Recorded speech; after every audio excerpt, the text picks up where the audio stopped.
सादर नमस्ते जी। नमस्ते जी। महर्षि वाल्मीकि जी ने जो महान ग्रंथ लिखा है उसका नाम रामायण है। रामायण ग्रंथ के अंतर्गत अभी तक हम 2 सर्ग कर चुके हैं। जी। पहले दोनों सर्ग में अभी तक हमने जाना है कि महर्षि नारद जी की और महर्षि वाल्मीकि जी की मुलाकात होती है। हाँ जी।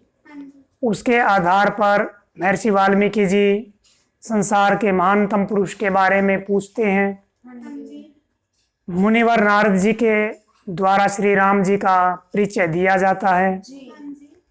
उसके बाद फिर महर्षि ब्रह्मा जी से प्रेरित होकर और क्रौंच का भी उसमें बीच में वर्णन आता है हाँ जी। कि नर और मादा 2 क्रौंच बैठे हैं पेड़ पर और शिकारी के द्वारा नर क्रौंच का वध कर दिया जाता है हाँ जी।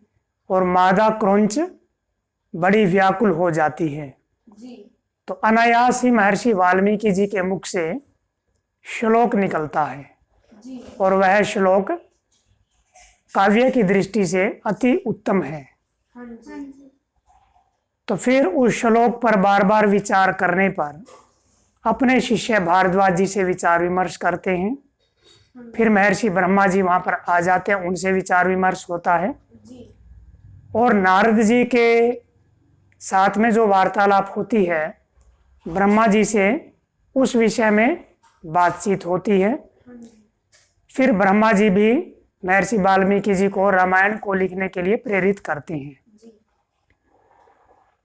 तो आज हम तीसरा सर्ग ले रहे हैं। तीसरे सर्ग में महर्षि वाल्मीकि जी अयोध्या का वर्णन कर रहे हैं हाँ जी। कि जो श्री राम जी की अयोध्या नगरी थी वो कैसी थी, हाँ जी। कितनी सुंदर थी, कितनी विशाल थी। तो आज तीसरे सर्ग में हम लोग इसको जानेंगे।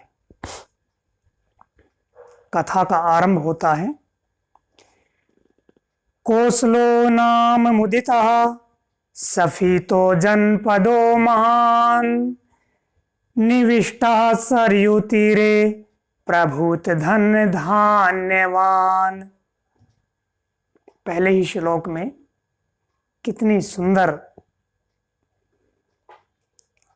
व्याख्या की है कि सरयू नदी के तट पर एक कोसल नाम का विश्वविख्यात एक देश होता है हाँ जी।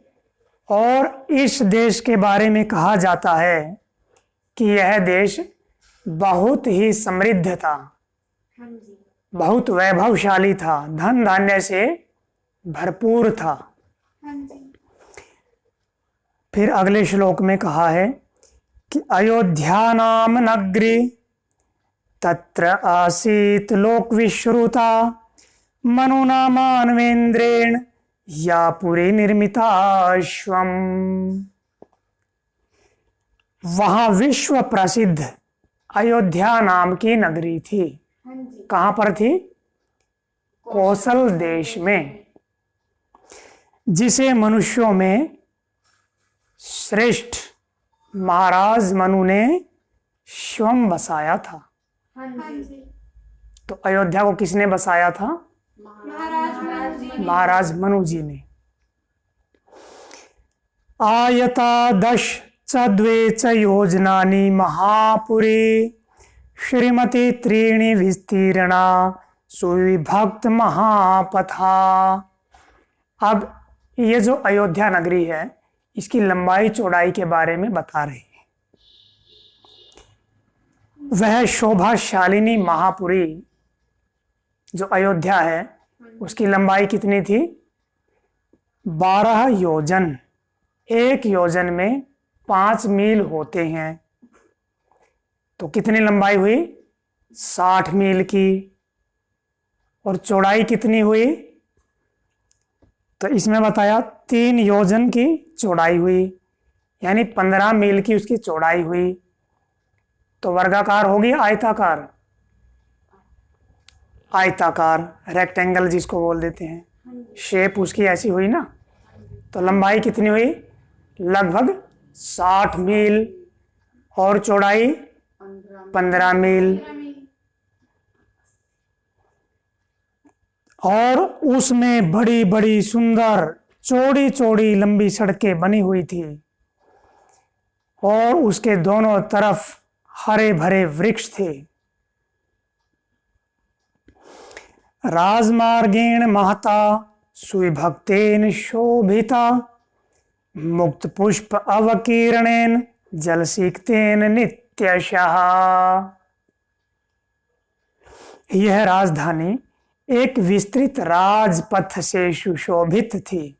जैसे अपना राजपथ कहाँ पर है, जो परेड होती है ना 26 जनवरी आदि की दिल्ली में, तो उस पर भी राजपथ था।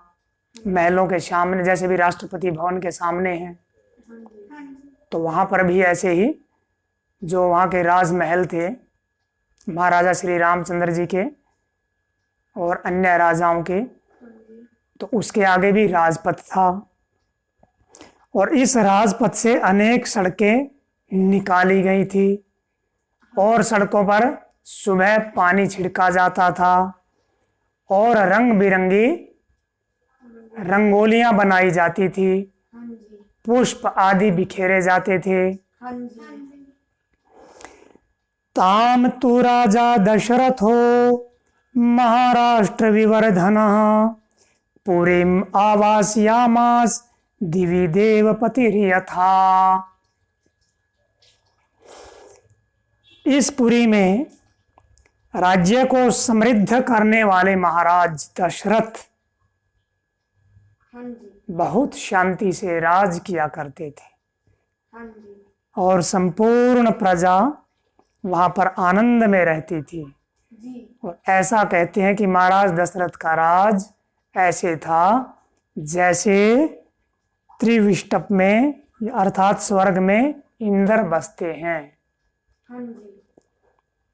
कोई राजा इंद्र हुए हैं, प्रसिद्ध राजा हुए हैं, तो उनसे तुलना की गई है कि ऐसा राज था उनका। तो जहां पर अच्छा राजा होगा तो वहां तो स्वर्ग अपने आप ही हो जाएगा।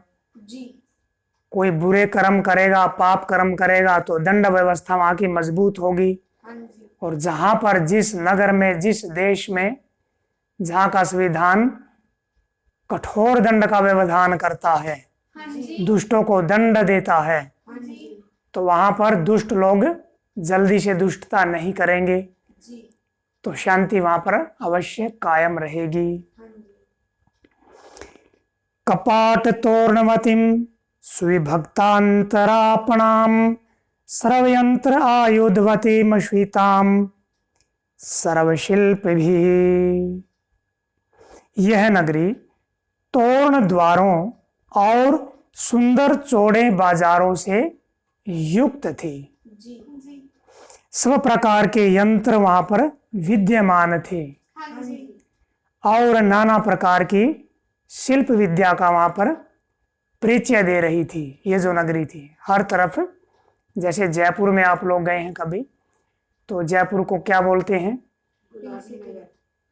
पिंक सिटी बोलते हैं। तो वहाँ की जो बिल्डिंग है, भवन आदि हैं, तो उन पे जो कलर किया गया है अधिकतर पर पिंक कलर है और काफी सुंदर बना हुआ है, चौड़ी चौड़ी सड़कें हैं, ऐसा। अब कुछ लोग कहते हैं कि जो ये बंदूकें हैं और तोप हैं कि अंग्रेजों की देन है, उससे पहले थी ही नहीं। अब देखो रामायण कब लिखी गई, रामायण श्री रामचंद्र जी त्रेता युग में हुए हैं, तो आज से लगभग 9 लाख वर्ष पूर्व। तो उस समय पर भी तोपें थी। अब उसका वर्णन यहां पर आता है। सुतमाग्ध संबाधाम श्रीमती अतुल प्रभाम उच्च अट्टाल ध्वजवतीम शतघनी शत संकुलाम। शतघनी, शतघनी किसको बोलते हैं, तोप को बोलते हैं। तो उस नगरी में क्या है, सूत, मागध और वंदी जन भी रहते थे। वह नगरी अत्यंत शोभायमान और दैदीप्यमान थी। हाँ जी। अच्छे अच्छे भवन बने हुए थे, ऊंची ऊंची अटारियों वाले मकान थे। ऊंची अटारियां ऐसे नहीं जैसे गुड़गांव आदि बड़े इन शहरों में 40-50 मंजिल के भवन हैं, ऐसी अट्टालिकाएं नहीं थी। बस 2 या 3 मंजिल के भवन। बहुत अधिक मंजिल के भवनों में तो बहुत अधिक जोखिम होता है। हाँ जी। तो इस तरह के फ्लैट सिस्टम नहीं था, यानी कि वहां पर अपने अपने व्यक्तिगत मकान थे। इस रूप में लेंगे। जो पहले की शिल्प विद्या है उसका यहाँ पर परिचय देना चाह रहे हैं। और उन अटारियों पर जो ऊंचे ऊंचे भवन थे, यानी ऊंचे ऊंचे भवन का अर्थ ये भी ले सकते हैं जैसे आजकल जो भवन होते हैं उनकी छत कितनी रखते हैं, जो फ्लैट होते हैं शहरों में, लगभग 9 फुट की या 10 फुट की लगा लो। जी। तो जैसे बनारस हिंदू विश्वविद्यालय है, उसके जो भवन हैं उनमें देखेंगे आप, जहाँ विद्यार्थी पढ़ते हैं, जो प्राचीन बिल्डिंग बनी हुई है वो लगभग 20 फुट की बना रखी है। तो ऐसे भवनों में पंखे भी लगाने की आवश्यकता नहीं है, अपने आप में वातानुकूलित रहते हैं। जी। और सामान्यतः आजकल भवनों की 9 इंच की रखेंगे दीवार, और अंदर से तो वो भी 4 इंच की रखते हैं। थोड़ी सी अधिक धूप आएगी तो मकान तप जाता है ना। तो उस समय पर रामायण काल में जो भवन हैं उनकी बड़ी चौड़ी चौड़ी दीवारें होती थी। जैसे अभी भी प्राचीन जो मकान मिलते हैं, जैसे अपना ये लाल किला है, पत्थरों से बनाए जाते हैं। लाल किला है, जैसे विशेष कारीगरी है वहां पर भी, जी। और उसके अंदर चूने आदि से उसका निर्माण हुआ है। हाँ जी। तो उसकी देखो ना, हजारों वर्ष की उम्र रही है। तो इस प्रकार से हमें देखना चाहिए। और उस समय तो और भी अधिक उन्नत रही होगी शिल्प विद्या। तो ऊंची ऊंची अटारियों वाले मकान थे जिन पर ध्वजा, वो है ना उच्च अट्टाल ध्वजवतिम, ऊंची ऊंची ध्वजाएं, अट्टालिकाएं, उन अट्टालिकाओं पर पताकाएं फहरा रही थी। और क्या था, परकोटे की दीवारों पर सैकड़ों तोपें चढ़ी हुई थी। जैसे अपने होते हैं ना किले, किलों की सुरक्षा के लिए क्या लगा देते हैं, तोप लगा देते हैं कि कोई दुश्मन बाहरी आक्रमण करे तो तोप से उड़ा देते थे उसको। वधु नाटक संघश्च संयुक्ताम सर्वतः पुरीम उद्यान आम्रवनोपेताम महतिम साल में खलाम। वह नगरी स्त्रियों की नाट्य समितियों से युक्त थी। ऐसा नहीं है, कुछ लोग कहते हैं भारतवर्ष में तो सदा से प्रदा प्रथा थी, स्त्रियों को शिक्षा का अधिकार नहीं था, ऐसा बोलते हैं ना। कहते हैं शूद्र को और स्त्रियों को शिक्षा का अधिकार नहीं है, कहते हैं ना। तो ये जो स्थिति है ये प्राचीन काल में नहीं थी, वैदिक काल में। ये तो कुछ महाभारत काल में जो बिगाड़ आया है उस समय की स्थितियां रही हैं। रामायण काल में तो देखो बताया ना कि जो नगर में स्त्रियों की नाट्य समितियां होती थी, यानी स्त्रियां भी कितनी पढ़ी लिखी होती होंगी जो इस तरह के नाटक आदि किया करती थी, जिनको आजकल हम सीरियल बोल देते हैं, धारावाहिक बोल देते हैं। उद्यान और आम के वन नगरी की शोभा को बढ़ा रहे थे, और नगरी के चारों ओर शाखों के लंबे लंबे वृक्ष थे। साल का वृक्ष जो बोलते हैं ना, साल की लकड़ी, बहुत मजबूत लकड़ी होती है साल की। जैसे ये लगाते हैं ना, ये पहले जो पुराने घरों में साल की क्या बोलते हैं तो उसको कड़ी हाँ जी। बहुत मजबूत होती हैं। हाँ जी। 400 400 500 500 वर्ष तक भी कुछ नहीं होता जी। ऐसा। दुर्ग गंभीर प्रेखाम दुर्गा मन्यैर्दुरासदाम वाजिवार्ण संपूर्णाम गोभीरुष्ट्रैः खरैस्तथा। और इस नगरी में क्या है, दुर्गम किलों और खाइयों से युक्त थी। चारों तरफ कोई भी दुश्मन अटैक ना कर दे तो चारों तरफ खाइयां थी नगरी में, और किले बने हुए थे। किलों के अंदर वहां की जनता सुरक्षित थी हाँ जी। ताकि शत्रु इस पर आक्रमण न कर पाए। हाँ जी। और हाथी, घोड़े, बैल, उष्ट, ऊंट और खच्चर स्थान स्थान पर दीख पड़ते थे जी। सुरक्षा आदि के लिए। हाँ जी। चित्राम अष्टापदाकाराम वरनारीगणायुताम सर्वरत्न समाकीर्णाम विमान गृह शोभिताम। उसकी शोभा विचित्र थी। राजभवनों का रंग सुनहरा था, गोल्डन कलर का। हाँ जी। जैसे पिंक सिटी बोलते हैं तो उसको हम आज के यदि शब्दों में कहें तो गोल्डन सिटी थी वो। हाँ जी। सुनहरा रंग था अयोध्या का। अयोध्या नगरी में सुंदर स्वरूपवती स्त्रियां निवास करती थी। हाँ जी। यानी उनका जो स्वभाव था सुशीलता से परिपूर्ण थी। उनकी जो वेशभूषा थी, आजकल नहीं, आजकल जो ट्रेंड है कम से कम वस्त्र पहनती हैं माताएं बहनें, तो कहते हैं कि वो बहुत मॉडर्न हैं, आधुनिक हैं।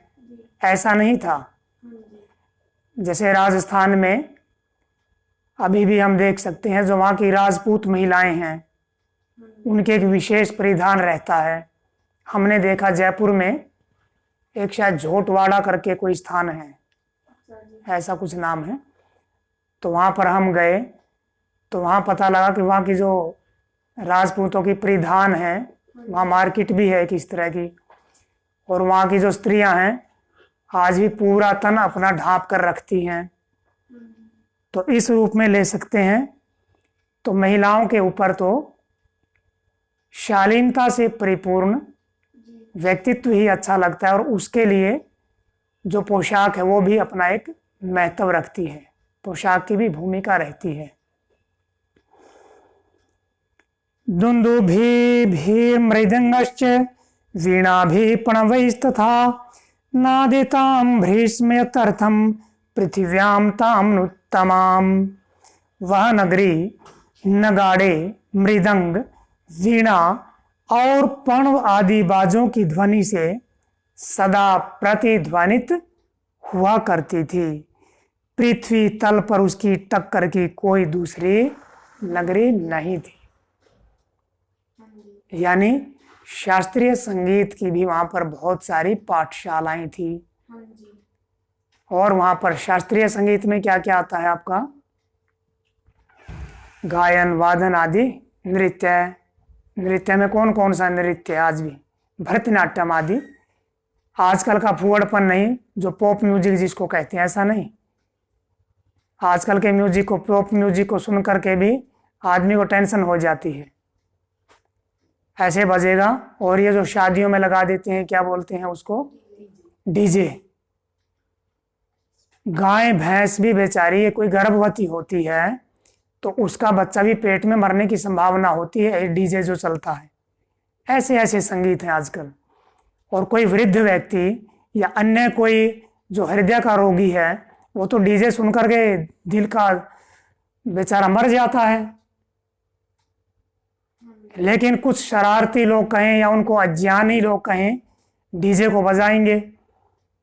बिल्डिंग के देखो शीशे भी उसमें धमक में हिलते रहते हैं, और हार्ट के ऊपर कितना बुरा असर पड़ता है उसका। लेकिन शास्त्रीय संगीत में देखो कितनी सारी रिसर्च हुई है, पशुओं के ऊपर रिसर्च हुई है, मरीजों के ऊपर रिसर्च हुई है, पशु पक्षियों के ऊपर रिसर्च हुई है, पेड़ पौधों के ऊपर रिसर्च हुई है, और उसके परिणाम बहुत संतोषजनक रहे हैं। जिन गाय भैंसों को शास्त्रीय संगीत सुना गया उनका दूध बढ़ गया, जिनको पॉप म्यूजिक सुना गया वो बेचारी बीमार हो गई, ऐसा ऐसा भी हुआ है। तो शास्त्रीय संगीत उत्तम है। तो अयोध्या नगरी में क्या था, शास्त्रीय संगीत से परिपूर्ण बहुत सारी पाठशालाएं भी थी। तो बच्चे बचपन से ही वहां पर शास्त्रीय संगीत सीखते थे। तो इस प्रकार से हम देखते हैं कि अयोध्या नगरी श्री रामचंद्र जी की जो नगरी थी, राजधानी थी, बहुत ही उत्तम थी। और ये कहा इसमें संसार में ऐसी दूसरी कोई नगरी थी नहीं, इतनी उत्तम नगरी थी। तो आज का ये तीसरा सर्ग संपन्न होता है। अब हम वाणी को यहीं पर विराम देते हैं, ओम का उच्चारण करेंगे।